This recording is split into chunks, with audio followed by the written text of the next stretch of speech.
এক কথায় আপনার পাসপোর্ট তার কাছে দিয়ে দিলে তখন আপনার কোনো উপায় থাকবে না। আপনার ফ্লাইট কবে হবে বা আপনার কলিং কিংবা আপনার ভিসা কবে আসবে। আসসালামু আলাইকুম, আমি তাজউদ্দিন হাওলাদার, মালয়েশিয়া থেকে। যেহেতু আমি একজন প্রবাসী, তো নতুন যেই প্রবাসীরা আসতে চায় আর কি, তো তাদের উদ্দেশ্যে আমি কিছু কথা বলবো। এবং বলা যেতে পারে এটা আপনাদের জন্য অনেকটা সতর্ক বার্তা হতে পারে, বা আপনারা কীভাবে নেন সেটা আপনাদের ব্যক্তিগত ব্যাপার আর কি। আমি আমার নিজ জায়গা থেকে আপনাদেরকে আমি সতর্ক করার চেষ্টা করতেছি। তো যে বিষয়টা আর কি, আপনারা মালয়েশিয়া কিংবা দেশের যেই পৃথিবীর যে কোনো প্রান্তেই যাওয়ার আগে আপনারা যখন দালালের কাছে পাসপোর্ট দিবেন, তার আগে আপনারা এই কাজগুলো করবেন আর কি, যে কাজগুলো আমি এখন বলতেছি। যেমন দালালকে পাসপোর্ট দেওয়ার আগে আপনারা কন্ট্যাক্ট করবেন কত টাকা দিয়ে আপনাকে নিবে, এটা তো সর্বপ্রথম আপনারা কন্ট্যাক্ট করবেনই। তো করার পরে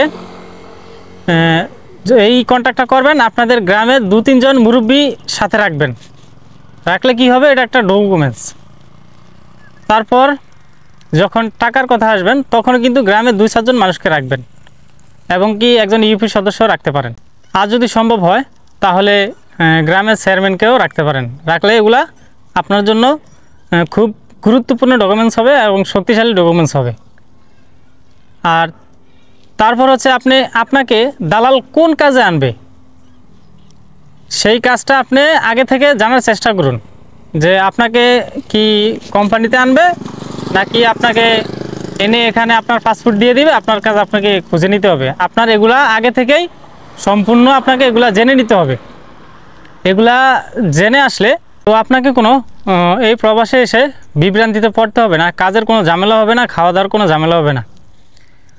তো তারপর আপনার ফ্লাইট কবে হবে বা আপনার কলিং কিংবা আপনার ভিসা কবে আসবে, এগুলা তার সাথে যোগাযোগ রাখুন, এবং তার সাথে আগে থেকে কন্ট্যাক্ট করে রাখুন যে আমাকে কত দিনে আপনি নিতে পারবেন, কত মাসে আপনি আমাকে নিতে পারবেন।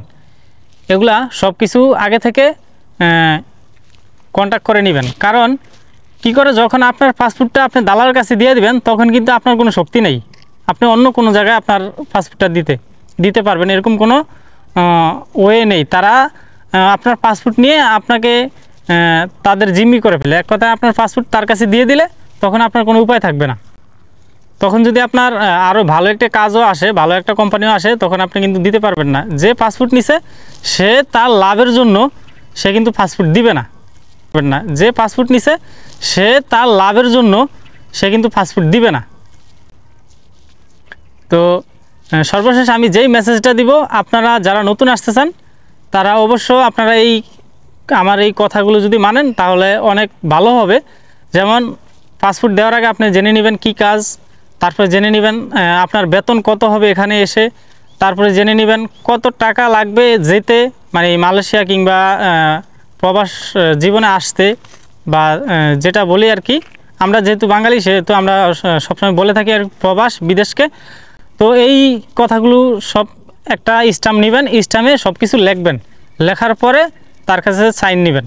সাইন নেওয়ার পরে কী করবেন, যখন আপনি ধাপে ধাপে টাকাগুলো দিবেন তখন ওই স্ট্যাম্পে লিখে রাখবেন, বা তার করে লিখে রাখবেন যে কত টাকা দিলেন, কত টাকা কি। সর্বশেষ কিন্তু দালালরা কি করে, আপনার সর্বশেষ এসে একটা ধান্দা লাগায় যে তারা আপনার সাথে 2 লাখ টাকা কথা হয়েছে, তখন তারা 4 লাখ টাকা নেওয়ার একটা ধান্দা লাগায় আর কি। তো এই বিষয়গুলো আপনারা মানবেন, যদি মানেন আর কি, তাহলে আপনাদের অনেক উপকারে আসবে। তো আশা করি সবাই বুঝতে পারছেন। সব ভালো থাকবেন, সুস্থ থাকবেন, এবং আমার এই চ্যানেল থেকে যদি আপনারা কোনো উপকৃত হয়ে থাকেন এবং আমার এই ভিডিওটি ভালো লাগলে অবশ্যই চ্যানেলটি সাবস্ক্রাইব করে পাশে থাকতে পারেন। আসসালামু আলাইকুম।